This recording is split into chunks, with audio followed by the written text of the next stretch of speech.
I never thought retirement would lead me here, standing in my own lake house at midnight, watching my daughter toast champagne with a real estate agent while my wife sobbed alone in the bedroom. But that's exactly where 32 years as a fire chief in Thunder Bay got me. The kind of instinct that makes you check smoke detectors twice, that makes you come home 3 hours early when something feels wrong. It was supposed to be Thanksgiving week. Margaret and I had spent decades building our life together.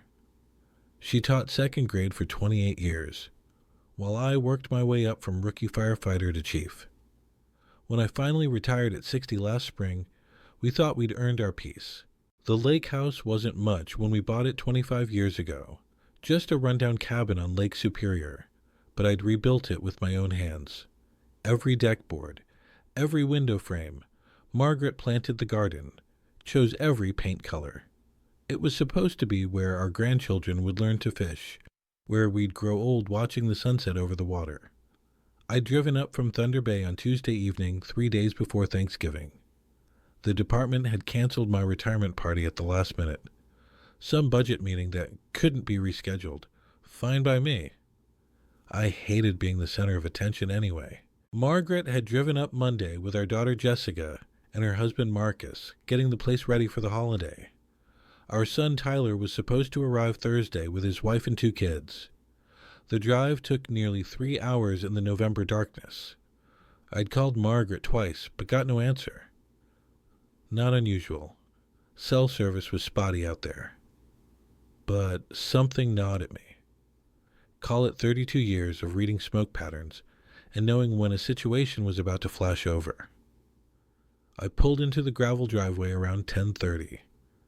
The house was lit up like a Christmas tree. Odd.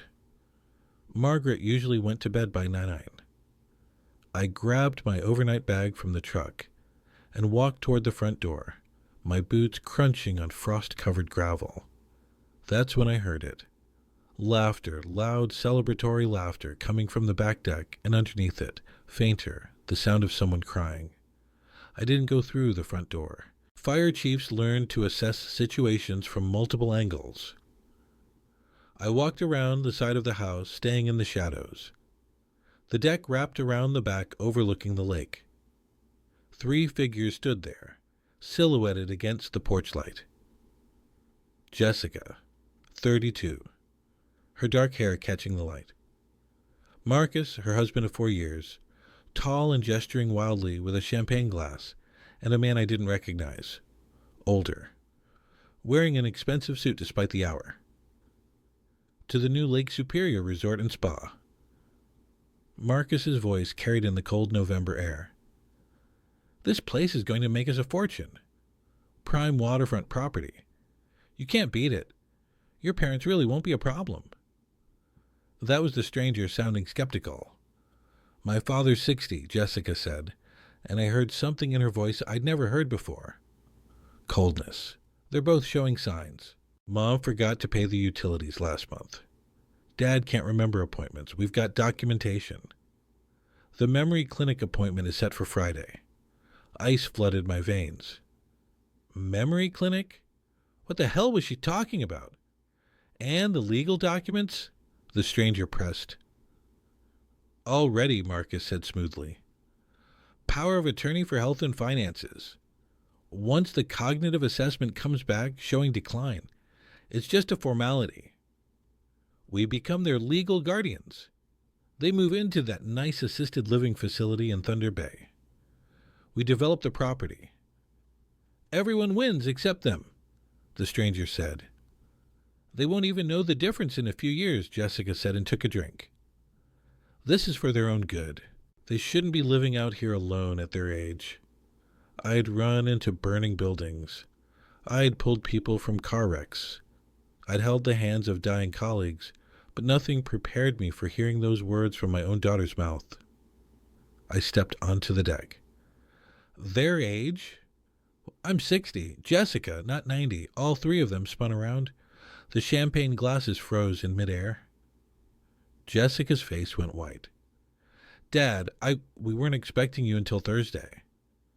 Clearly, I looked at each of them in turn. Someone want to explain what I just heard? Marcus recovered first. He always did. 4 years ago, when Jessica brought him home, I'd done my due diligence. Former sales executive, smooth talker, big dreams. He'd started 3 businesses, failed at all of them. But Jessica loved him, and I'd kept my concerns to myself. Now I was regretting that decision. "Bob, good to see you." Marcus extended his hand. I didn't take it. We were just discussing some options for the property. Investment opportunities. "Options for my property," I said, "that I built with my hands while you were still in diapers." "Dad, please." Jessica set down her glass. "We need to talk. Mom's not doing well." "Really?" "Because I just heard you say she's fine enough to be forced out of her home. She forgot to pay the utilities." Jessica's voice rose. "The power was almost shut off. What if that had happened in winter? You could have frozen to death out here. I paid the utilities. 3 weeks ago online, like I do every month, I kept my voice level. 32 years of incident command? Never lose your cool? Try again." The stranger cleared his throat. "Perhaps I should go." "No." I turned to him. "Who are you? Donald Breenage, real estate development?" He had the grace to look uncomfortable. "Look, I didn't know this was... I'll leave you to your family discussion." He left fast, practically running to his car. I heard the engine start, saw headlights sweep across the trees. Marcus's jaw tightened. "You're being unreasonable. We're trying to help you. Help me out of my home." "You're 60 years old, Bob. How much longer can you maintain a place like this?" "The winters alone." "I was pulling people from burning buildings 6 months ago," I said quietly. "I think I can handle changing a furnace filter. It's not just the house." Jessica's eyes were red, and for a moment I saw my little girl again. Then she blinked, and the stranger was back. "It's Mom. She's been confused, forgetful. Last week, she couldn't remember what day it was. It was Saturday. She knew exactly what day it was. She made a joke about it. She's in denial. And so are you." Marcus stepped closer. I didn't back up. "We've been noticing signs for months. The missed bills, the confusion, the memory problems. We've already scheduled a cognitive assessment. Cancel it." "We can't. We won't." Marcus's voice hardened. "You might not see it, but we do. And when that assessment comes back showing what we know it will show, we'll have the legal authority to make decisions for both of you, for your own safety." That's when I heard it again, the crying louder now, coming from inside the house. I pushed past them and went inside. The master bedroom was at the end of the hall. The door was closed, a strip of light showing underneath. Margaret, no answer, just crying. I opened the door. My wife sat on the edge of the bed, still in her clothes from earlier. Her face was blotchy, stray with tears.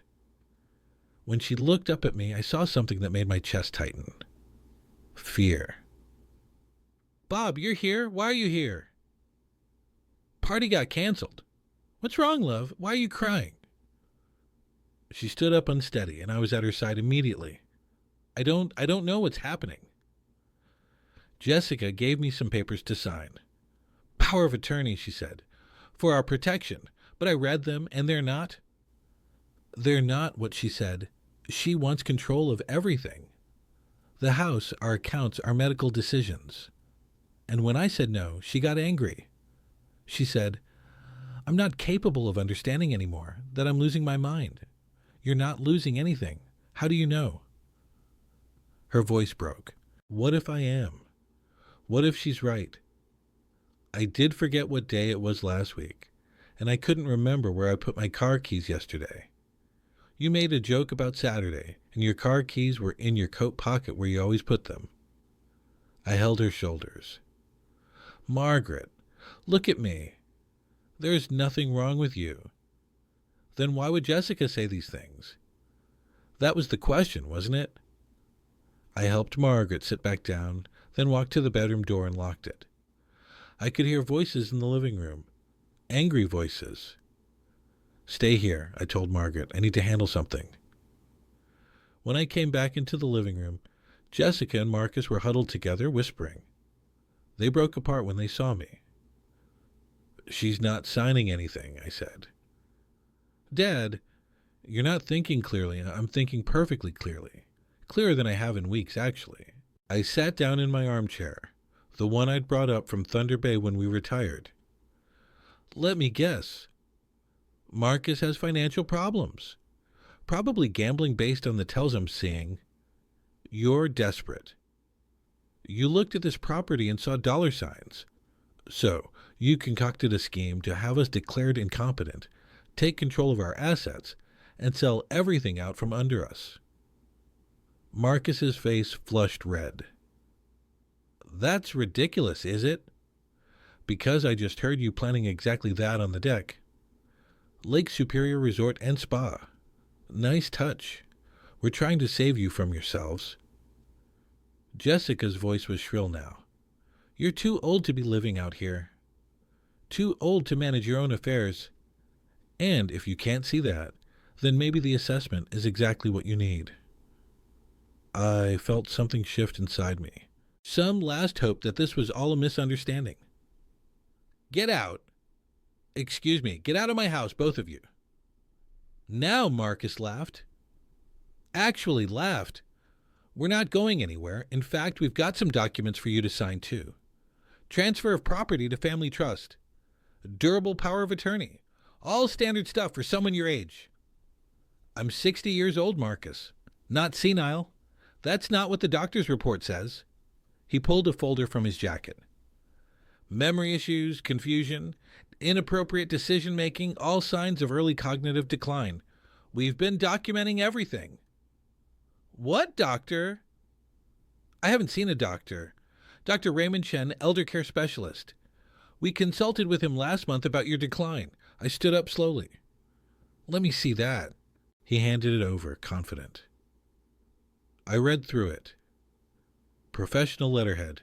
Detailed observations, recommendations for immediate intervention. It looked legitimate, except for one thing. This is dated October 15th. I was on a fishing trip with Tyler from October 10th to 20th. I wasn't even in the province. Try again. Marcus's face went blank for just a second. Just long enough for me to see I'd hit a nerve. Must be a typo, he said smoothly. Must be fraud. I set the folder down. Last chance. Leave now or I call the police. On what grounds? Attempted theft, fraud, elder abuse. Take your pick. Jessica's face crumpled. Dad, please. We're not trying to hurt you. We're trying to help. Marcus and I, we're in trouble, real trouble. He owes money. A lot of money. And these people, they're not nice people. We thought if we could just develop the property, flip it fast, we could pay them back and start over.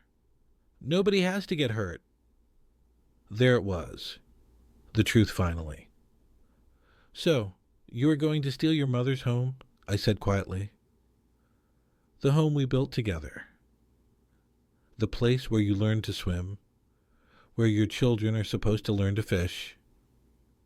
You were going to drug your mother, forge documents, and sell it all to pay for your husband's gambling debts. We weren't going to drug anyone. I heard Margaret. She's barely coherent. What did you give her? Marcus shifted his weight. Just something to help her relax. She was getting hysterical about the papers. And there it was, confirmation. I pulled out my phone. What are you doing? Jessica asked, calling my son. Tyler's not coming until Thursday. He is now. I dialed. Tyler picked up on the second ring. Tyler, I need you at the lake house now. And bring your laptop. Dad, it's almost 11. Ksk. What's going on? Your sister and her husband are trying to steal the house. I need your help.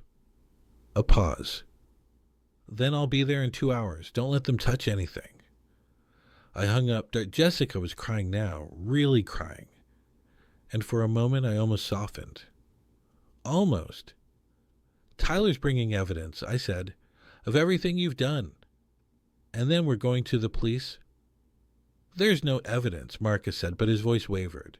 You sure about that? Because Tyler's been worried about you two for months. He's been doing some checking quietly. That was a bluff.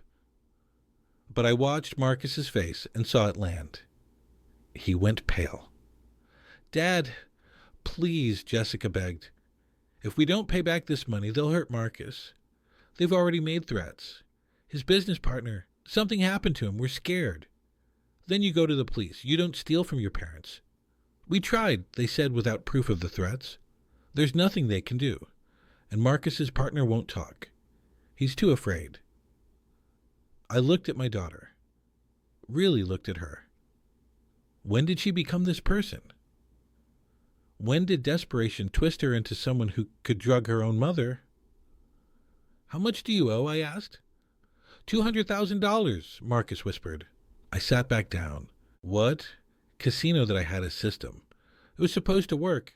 It did work for a while, then it didn't. And I kept trying to win it back.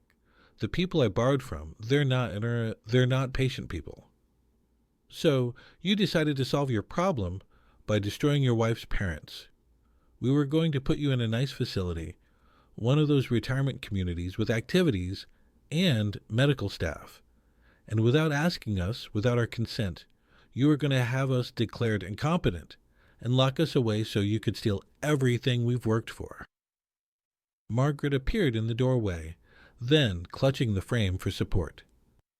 Jessica, tell me he's wrong. Tell me you wouldn't do that to us.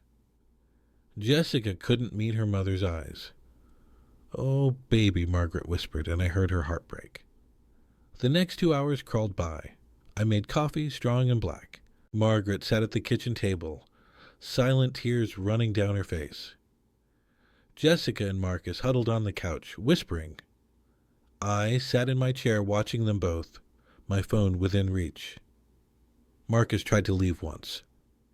I blocked the door. We're not prisoners, he said. You're not guests either. You stay until Tyler gets here. And then what? You'll have us arrested? Jessica's your daughter? Jessica drugged her mother and tried to steal our home. That changes things. Headlights swept through the windows at 1:30. Tyler came through the door like a storm. His wife Sarah right behind him. Dad? He hugged me hard. Are you okay? Is Mom? We're handling it. I nodded toward the couch. They're still here. Tyler looked at his sister. Something passed between them. Something cold and final. Jess, what the hell? Stay out of this, Tyler. Stay out of you stealing Mom and Dad's house. I don't think so. He opened his laptop. I've been tracking you two for 3 months, ever since I heard about Marcus's business troubles. Want to see what I found? Marcus stood up. You had no right. Sit down. Tyler's voice could cut glass. Casino records. $247,000 in losses over 18 months. Money borrowed from known loan sharks. Threats documented in your email. 3 previous attempts to borrow from family all declined. And this, he turned the laptop around. The fake doctor. Chen, who is actually Dr. Raymond Chen, chiropractor practicing in Winnipeg, who I called, who said he's never heard of either of you and is very interested in who's using his letterhead for fraud. Jessica made a sound like a wounded animal. And there's more, Tyler continued. The memory clinic you booked for Mom doesn't exist. The elder care attorney Marcus mentioned, hired actor, works out of Toronto, specializes in corporate video production.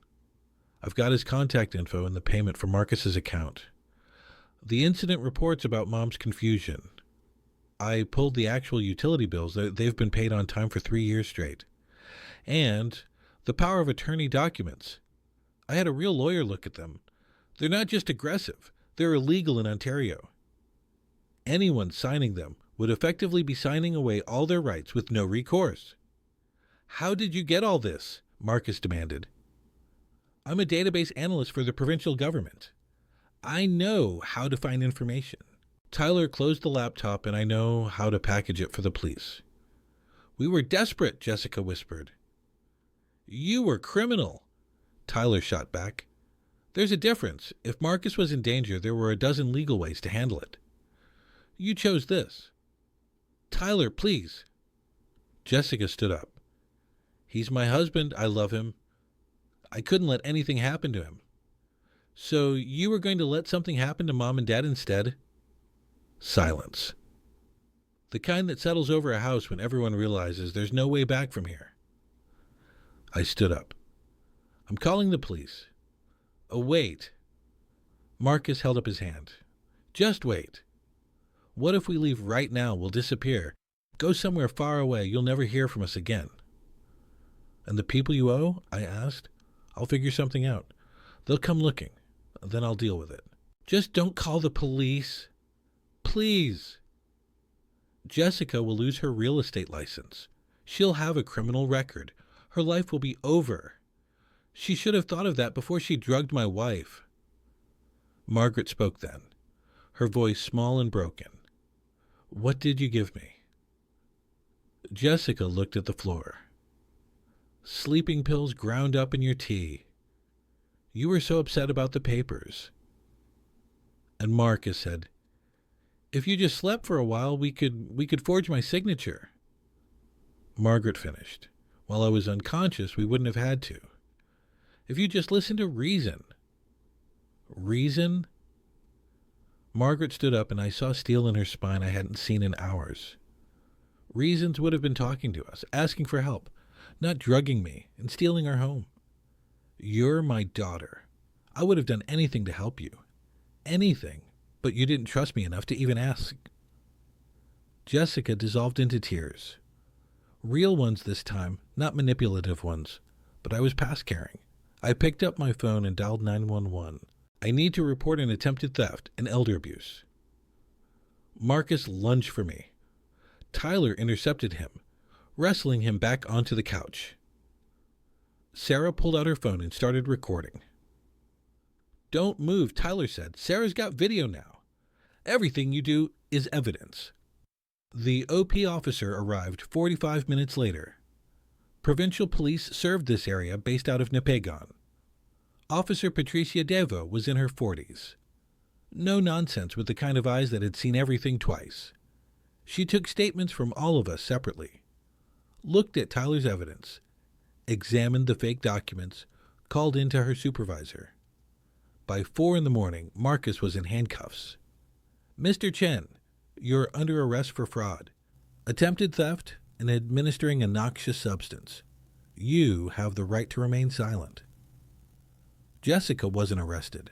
Not yet, but Officer Devo was clear. You're not off the hook, Miss Chen. We'll be investigating. I strongly suggest you get a lawyer. They took Marcus away. Jessica sat at our kitchen table alone, destroyed. You should go, Margaret said quietly. Mom, I'm so sorry. I'm so sorry. I know, but you still need to go. Jessica left. We heard her car start, heard the gravel crunch as she drove away into the November darkness. Tyler stayed. He and Sarah made up the guest room, and the 4 of us sat watching the sun rise over Lake Superior. I never wanted this, I said. I just wanted to grow old in peace. I know, Dad. Tyler put his hand on my shoulder. But we'll get through it. We'll protect what you built. The next weeks were a blur. Marcus was formally charged with fraud, identity theft, attempted theft, and drugging Margaret. Jessica wasn't charged, but the real estate board opened an investigation. Her license was suspended, pending the outcome. The fake Dr. Chen in Winnipeg was furious about his identity being used and threatened his own lawsuit. The actor in Toronto cooperated fully with police in exchange for immunity. He'd been hired for what he thought was a corporate training video. Had no idea he was participating in fraud. The people Marcus owed money to never materialized. Tyler dug deeper and found that most of the debt was to a legitimate casino, not loan sharks. The threats were real, but they were legal threats. Lawsuits, wage garnishment, bankruptcy, scary but not violent. Marcus had exaggerated to manipulate Jessica. That might have been the worst part. Jessica had destroyed her relationship with us for fiction. Marcus had lied about the danger to push her into the scheme. The trial was in January. I testified. Margaret testified. Tyler presented his evidence. The prosecutor was thorough, and Marcus's lawyer couldn't overcome the sheer volume of documentation proving deliberate fraud. Marcus was sentenced to 5 years in federal prison. No parole for at least 3. The judge was harsh, citing the particular vulnerability of elderly victims and the betrayal of family trust. Jessica didn't go to prison, but her consequences were real. She lost her real estate license permanently. She filed for divorce, and at the prosecutor's request, as part of a restorative justice component, she had to make a public apology. It happened at the Thunder Bay Town Hall in February, a community meeting about elder abuse prevention.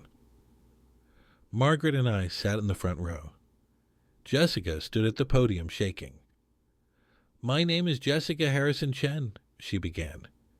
"And 6 months ago, I drugged my mother and attempted to steal my parents' home to pay my husband's gambling debts." The room was silent, 100 pairs of eyes on her.